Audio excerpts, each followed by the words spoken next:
Hello बच्चों, let's read this question. The question is atoms of 8 elements A, B, C, D, E, F, G and H have the same number of electronic shells but contain different number of electrons in their valence shell.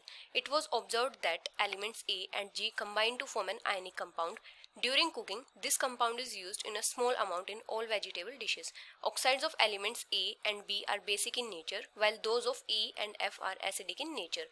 The oxide of D is almost neutral. Based on the above information now, answer the following question. और question यहाँ पे क्या given है, what would be the nature of compound formed by combination of elements B and F. तो यहाँ पे हमारा की कॉन्सेप्ट क्या हो जाएगा. अभी अगर हम बात करें पीरियड की, तो पीरियड में क्या होता है, जितने भी एलिमेंट्स होते हैं उनमें same number of electronic shells होते हैं. All elements will have same number of electronic shells.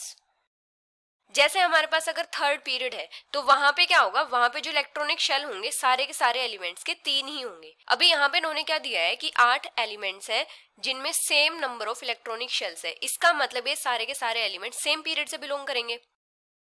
All elements will belong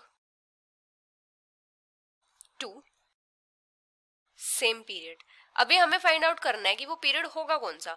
यहाँ पे इन्होंने क्या बोला है कि जो एलिमेंट ए और जी है ये कंबाइन करके फॉर्म करेंगे आयनिक कंपाउंड. तो अभी क्या होता है, किसी भी पीरियड के लेफ्ट साइड में तो प्रेजेंट होते हैं मेटल्स और राइट साइड में प्रेजेंट होते हैं नॉन मेटल्स. क्योंकि पीरियड के लेफ्ट साइड में क्या होता है, एटॉमिक साइज ज्यादा होता है, वहां पे जो आउटर मोस्ट शेल के इलेक्ट्रॉन्स होते हैं वो न्यूक्लियस से दूर होते हैं, इसलिए हम उनको इजीली रिमूव करवा सकते हैं. तो वहां पे क्या होता है, मेटेलिक नेचर होता है. तो पीरियड के लेफ्ट साइड में प्रेजेंट होते हैं metals. Metals are present on the left side of period. क्योंकि मेटल्स की टेंडेंसी होती है इलेक्ट्रॉन्स को लूज करने की. अभी पीरियड के राइट साइड में क्या प्रेजेंट होते हैं, नॉन मेटल्स प्रेजेंट होते हैं. क्योंकि राइट साइड में जाके क्या हो जाता है, एटॉमिक साइज कम हो जाता है. जो आउटर मोस्ट शेल के इलेक्ट्रॉन्स होते हैं वो न्यूक्लियस से टाइटली बाउंड रहते हैं, इसलिए उनको रिमूव करवाना डिफिकल्ट होता है. वहां पे क्या होता है, नॉन मेटेलिक कैरेक्टर होता है. तो पीरियड के राइट साइड में प्रेजेंट होते हैं non metals. Non metals are present on the right side of period. अभी इन्होंने क्या बोला है कि जो एलिमेंट ए है और एलिमेंट जी ये दोनों फॉर्म कर रहे हैं आयनिक कंपाउंड. और ये जो आयनिक कंपाउंड है ये कुकिंग में भी यूज होता है. और ये जो आयनिक कंपाउंड है ये कुकिंग में भी यूज होता है. तो यहाँ पे क्या हो जाएगा, जो ए होगा ये तो मेटल होगा, मतलब ये क्या करेगा, अपने इलेक्ट्रॉन लूज करेगा, लूज इलेक्ट्रॉन्स. और जी यहाँ पे क्या होगा, नॉन मेटल होगा.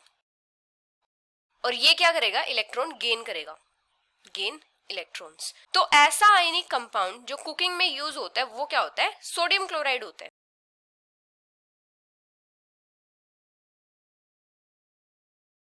सोडियम यहाँ पे होता है मेटल और क्लोरीन यहाँ पे क्या होता है, नॉन मेटल होता है. तो सोडियम का एटॉमिक नंबर होता है 11 और क्लोरीन का होता है 17.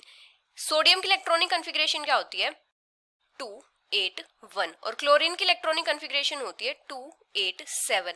तो सोडियम के पास आउटर मोस्ट शेल में एक इलेक्ट्रॉन होता है, ये इजीली लूज कर देगा. क्लोरीन के पास आउटर मोस्ट शेल में 7 इलेक्ट्रॉन्स होते हैं, क्या करेगा, इजीली एक इलेक्ट्रॉन गेन कर लेगा. तो यहाँ पे क्या होता है, ये इलेक्ट्रॉन गेन या फिर लूज करते हैं. तो यहाँ पे जो बॉन्ड फॉर्म होता है वो क्या होता है, आयनिक बॉन्ड होता है. तो इसीलिए कंपाउंड क्या होता है, आयनिक कंपाउंड होता है. तो यहाँ से हमें क्या फाइंड आउट कर लिया कि ये जो एलिमेंट्स हैं ये थर्ड पीरियड से बिलोंग करते हैं. क्योंकि जो सोडियम और क्लोरीन है ये दोनों क्या है, थर्ड पीरियड के एलिमेंट्स हैं. अभी सोडियम के टोटल इलेक्ट्रॉनिक शेल कितने हैं, 3 हैं, जिसमें एक में है 2 इलेक्ट्रॉन, एक में है 8 और एक में है 1. और क्लोरीन के केस में भी क्या है, जैसे KLM, यहाँ पे भी 3 इलेक्ट्रॉनिक शेल है. तो ये भी क्या करेगा, थर्ड पीरियड से बिलोंग करेगा. तो ये सारे के सारे एलिमेंट्स बिलोंग कर रहे हैं थर्ड पीरियड से. All elements will belong to third period. तो ये कौन से हो जाएंगे, जैसे A, B, C, D, E, F, G and H.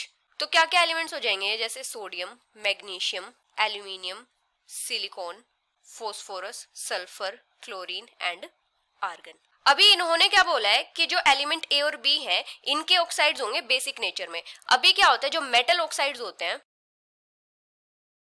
ये क्या होते हैं, बेसिक होते हैं नेचर में,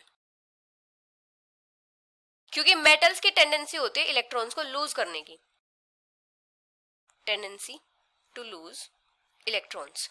और इन्होंने क्या बोला है कि जो एलिमेंट्स ई और एफ हैं इनके ऑक्साइड्स होंगे एसिडिक नेचर में। ये तो हो जाएंगे ए एंड बी के।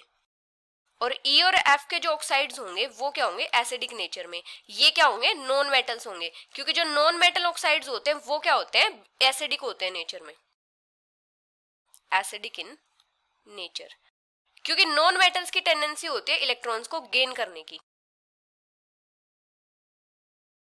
Tendency to gain electrons.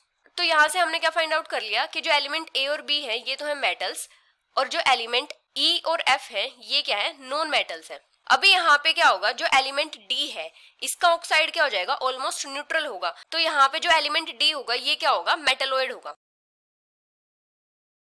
और इसका जो ऑक्साइड होगा वो क्या हो जाएगा, ऑलमोस्ट न्यूट्रल होगा। और ये एलिमेंट कौन सा होगा, सिलिकॉन। अभी इन्होंने यहाँ पे हमसे क्वेश्चन क्या पूछा है कि what would be the nature of compounds formed by a combination of element B and F, B and F. तो एलिमेंट बी क्या है, मैग्नीशियम, और एलिमेंट एफ क्या है यहाँ पे, सल्फर। मैग्नीशियम का एटॉमिक नंबर होता है 12, सल्फर का होता है 16। मैग्नीशियम की इलेक्ट्रॉनिक कॉन्फ़िगरेशन क्या होती है, 2 8 2, और सल्फर की इलेक्ट्रॉनिक कॉन्फ़िगरेशन क्या होती है, 2 8 6। तो मैग्नीशियम के आउटर मोस्ट शेल में 2 इलेक्ट्रॉन है, तो ये इजीली अपने 2 इलेक्ट्रॉन लूज कर सकता है। और सल्फर के आउटर मोस्ट शेल में टोटल 6 इलेक्ट्रॉन्स हैं, तो ये क्या करेगा, इजीली 2 इलेक्ट्रॉन गेन कर लेगा और अपना ऑक्टेट कंप्लीट कर लेगा। तो यहाँ पे क्या हो जाएगा, जो मैग्नीशियम है ये तो इलेक्ट्रॉन लूज करेगा, लूज इलेक्ट्रॉन, और जो सल्फर है ये इलेक्ट्रॉन गेन करेगा, गेन इलेक्ट्रॉन। तो जब इलेक्ट्रॉन्स लूज या फिर गेन होते हैं तो वहां पे किस टाइप का बॉन्ड फॉर्म होता है, आयनिक कंपाउंड फॉर्म होता है, आयनिक कंपाउंड। तो यहाँ पे क्या कंपाउंड फॉर्म हो जाएगा, मैग्नीशियम सल्फाइड, और ये क्या हो जाएगा, आयनिक कंपाउंड होगा। क्योंकि यहाँ पे क्या हो रहा है, एक एलिमेंट इलेक्ट्रॉन लूज कर रहा है और एक एलिमेंट इलेक्ट्रॉन गेन कर रहा है। So this is the final answer. Hope you understood it well. Best of luck.